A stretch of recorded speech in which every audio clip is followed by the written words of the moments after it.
Right, Bandla Ganesh మాట్లాడుతున్నారు, live ద్వారా చూద్దాం. కాదమ్మా తల్లి, నువ్వు స్థాయి కాదు, నువ్వు ఐటెం రానివి, నువ్వు ఐటెంలానే ఉండు.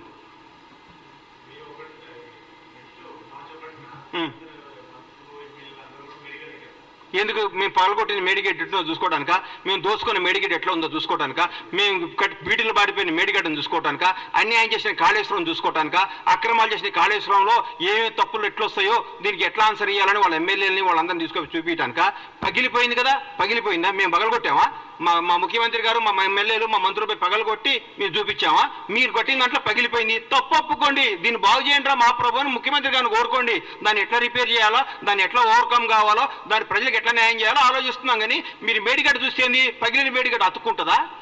ఎట్లా ఎదుగు చూడండి, తప్పేముంది? మొన్నే రమ్మన్నారుగా ముఖ్యమంత్రి గారు మిమ్మల్ని అందరినీ ప్రతి ఒక్కరిని ఆహ్వానించారు కదా. ఆ రోజు తప్పించుకొని ఈ రోజు వస్తా అంటే మీరు ఎప్పుడైనా రండి. ఎవరిని? సీఎం గారు రాష్ట్రానికి ముఖ్యమంత్రి, బీఆర్ఎస్ పార్టీలో ఆయన ఎంప్లాయ్ కాదు. బీఆర్ఎస్ వాళ్ళు ఈయన చెప్పినప్పుడు వాళ్ళు రావాలి.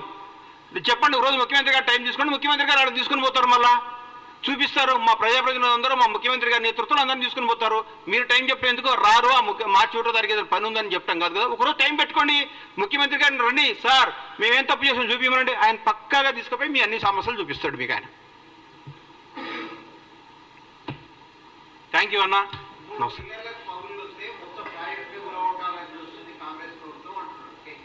అన్నా. ఒకటి గుర్తుపెట్టుకో అన్నా, ఒంట్లో ఒక ఏళ్ళకు షుగర్ వస్తే కాలు తీసేయరు, ఆ ఏళ్ళు తీసేస్తారు. ప్రాజెక్ట్ ఏం కూలగొట్టాలని చూడలేదు, దాన్ని రిపేర్ చేస్తే ఆ ఏళ్ళు తీసేస్తే పెరగకుండా చూస్తున్నారు. ఆ 3 పిల్లలతో బాగవుతుందని, 3 పిల్లలు బాగు చేస్తే బాగవుతున్నాను రాసిమనండి. రేపొద్దున పెద్ద విపత్తు వస్తే కూడా మాదే బాధ్యతను రాసిమనండి.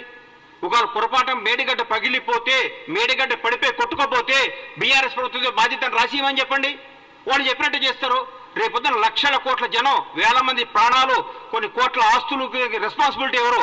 రాజ్యాంగం. ఎవరు రెస్పాన్సిబిలిటీ? ప్రభుత్వ రెస్పాన్సిబిలిటీ. ఏది మంచో ఏది న్యాయమో అది చూస్తారు. మొత్తం పనికి రానప్పుడు తీసేక ఏం చేస్తాం సార్? పనికి రానప్పుడు తీసేక ఏం చేస్తారు?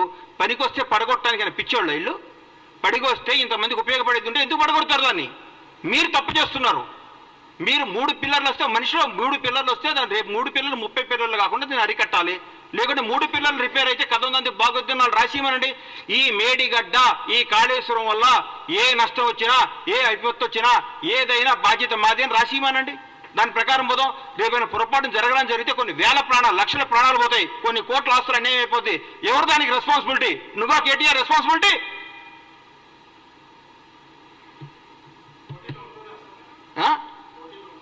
మా ముఖ్యమంత్రి గారు ఏం చెప్తే అది, మా పార్టీ ఏది ఆశిస్తుంది. నేను రేవంత్ రెడ్డి గారు ముఖ్యమంత్రి అవడం, కాంగ్రెస్ పార్టీ అధికారం అవడంలో చాలా హ్యాపీగా ఉన్నా. మా పార్టీ ఏది ఇస్తే అది కార్యకర్తగా సంతోషంగా ఉన్నా. రాబోయే 10 ఏళ్ళు కాంగ్రెస్ పార్టీ అధికారంలో ఉండాలని నేను చూసుకుంటున్నా. కాంగ్రెస్ పార్టీ అధికారంలో ఉంటుందని ఆశపడుతున్నా. బ్రహ్మాండంగా ఉంటుంది, బ్రహ్మాండంగా చేస్తూనే మీ అందరికీ హామీ ఇస్తున్నా. థ్యాంక్ యూ అన్న.